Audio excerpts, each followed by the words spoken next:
Hello students, आज इस session में हम पढ़ने वाले हैं पॉपुलेशन इकोलॉजी। तो चलिए स्टार्ट करते हैं।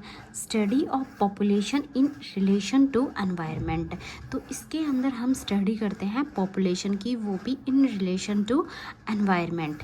चलिए स्टार्ट करते हैं। पॉपुलेशन साइज तो बेसिकली ये एक्सप्रेस्ड करता है कितने नंबर ऑफ इंडिविजुअल हैं एक पॉपुलेशन के अंदर और एक पर्टिकुलर जियोग्राफिक एरिया के अंदर। और जो पॉपुलेशन साइज है वो कुछ एक फैक्टर हैं जो पॉपुलेशन साइज को अफेक्ट करते हैं।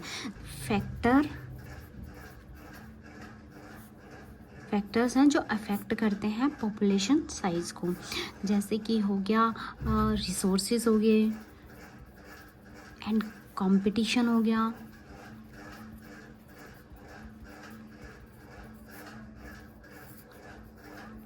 पैरासिटिज्म हो गया और प्रीडेशन हो गया।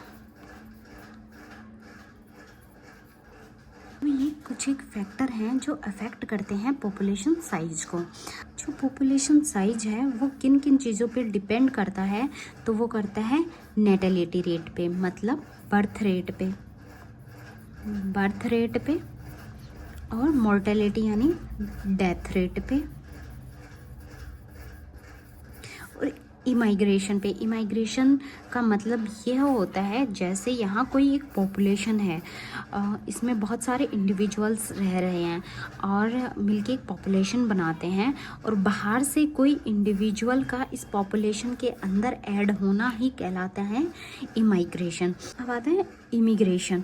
ये क्या होता है, जैसे ये कोई पॉपुलेशन है, ये इसके अंदर इंडिविजुअल्स हैं जो मिलके एक पॉपुलेशन बनाते हैं। अब इस पॉपुलेशन से किसी इंडिविजुअल्स का बाहर जाना उस पॉपुलेशन से, उसे बोलते हैं इमिग्रेशंस।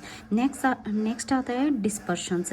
इसमें जो पॉपुलेशन होते हैं वो किस पैटर्न में होती हैं, तो इसमें जो एक होता है क्लम्प्ड के अंदर, जैसे ये एक कोई पॉपुलेशन है, यहाँ इसके अंदर ये इंडिविजुअल ऐसे क्लम्प फॉर्म में रहते हैं, जैसे ये एक क्लम्प पैटर्न में रहते हैं। और ये होता है एक यूनिफॉर्म पैटर्न, इसमें एक यूनिफॉर्म तरीके से पॉपुलेशन लाई करती है।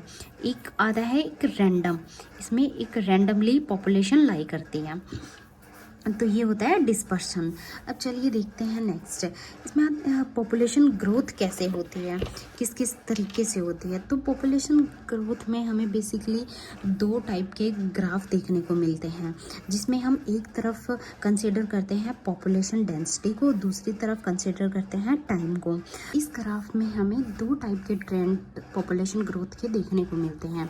एक तो होता है जो रैपिडली एक्सपोनेंशियल ग्रोथ होती है, जो रैपिडली अपने नंबर को इंक्रीज करते हैं, जो अनलिमिटेड रिसोर्सेज के अंदर मल्टीप्लाई करते हैं अपने नंबर को, रैपिडली इसमें इंक्रीज होता रहता है। दूसरा हमें एक ट्रेंड देखने को मिलता है इसमें अ शेप का कर्व, जिसे हम लॉजिस्टिक या फिर सिग्मोइड शेप ऑफ कर्व बोलते हैं। चलिए अब डिस्कस कर लेते हैं कुछ एक टर्म्स को। एक आता है इसमें बायोटिक टर्म। तो बायोटिक पोटेंशियल में क्या होता है, बायोटिक पोटेंशियल के अंदर होता है अनलिमिटेड रिसोर्सेज होते हैं, अनलिमिटेड रिसोर्सेज होते हैं, जिसके अंदर जो पॉपुलेशन है वो अच्छे से ग्रो करती है। हर अपनी एक स्पीसीज के पास एक इनट पोटेंशियल होता है, इनट पोटेंशियल होता है, जिससे वो अपने नंबर ऑफ ग्रोथ इंक्रीज कर सकती हैं।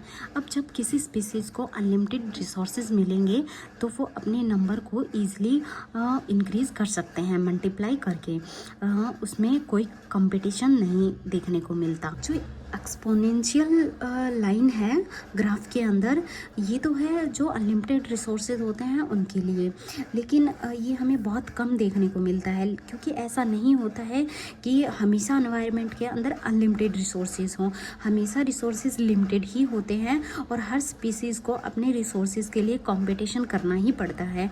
तो उन्हीं को, जो लिमिटेड रिसोर्सेज हैं, उन्हीं को यहाँ बोला गया है एनवायरमेंटल रेसिस्टेंस, जो लिमिटेड रिसोर्सेज की वजह से होता है। क्योंकि इन लिमिटेड रिसोर्सेज की वजह से जो स्पीसीज़ है वो अपनी इनर्ट पोटेंशियल को रियलाइज़ नहीं कर पाता, जिससे वो बायोटिक पोटेंशियल तक नहीं पहुंच पाता। इसे ही बोलते हैं एनवायरमेंटल रेसिस्टेंस। अब थर्ड पॉइंट हमारे पास, पहला पॉइंट तो हमारे पास बायोटिक पोटेंशियल हुआ, सेकंड पॉइंट हमारे पास एनवायरमेंटल रेसिस्टेंस हुआ, थर्ड पॉइंट हमें देखने को मिलता है कैरिंग कैपेसिटी, जिसको हम की से डिनोट करते हैं। इससे इसका मतलब ये है कि इसके आगे पॉपुलेशन अपनी डेंसिटी में इंक्रीज ला ही नहीं सकती, जिसकी वजह से हमें एक शेप का कर्व मिलता है। तो इसे ही कैरिंग कैपेसिटी बोलते हैं।